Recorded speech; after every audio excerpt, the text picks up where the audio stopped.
ఈ నవనాయకుల్లో ఆఖరి నాయకత్వం అయినటువంటి నీరసాధిపత్యం ఈ జైనామ సంవత్సరంలో బుధుడికి వచ్చింది.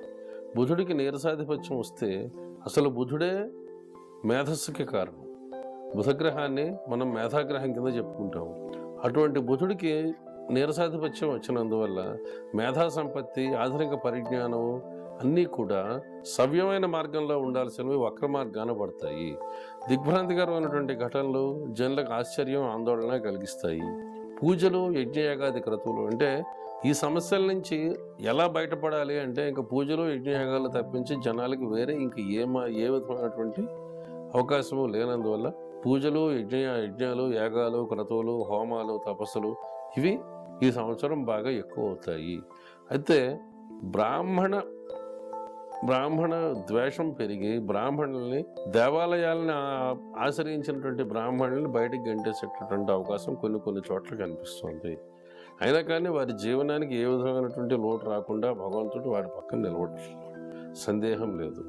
అయితే దేశ ఆర్థిక పరిస్థితి మాత్రం కొంచెం గాడిలో పడి సెట్ అయ్యేటటువంటి అవకాశం కనిపిస్తుంది. కానీ దేశ యువత మాత్రం పెడదోవ పట్టి వాళ్ళని బాగు చేసేటటువంటి పరిస్థితి మాత్రం ఎక్కడా కనిపించట్లేదు.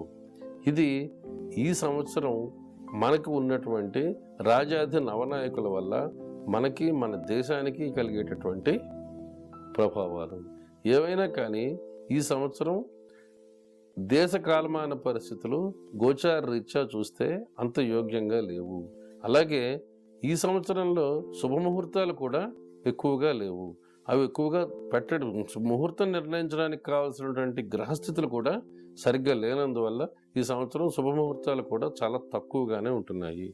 కాబట్టి శుభకార్యాలు చేయదలుచుకున్న వాళ్ళు చూసుకుని ఆలోచించుకుని జాగ్రత్తగా మంచి ముహూర్తంలో చూసుకుంటే కొన్ని ఇబ్బందుల నుంచి బయటపడతారు.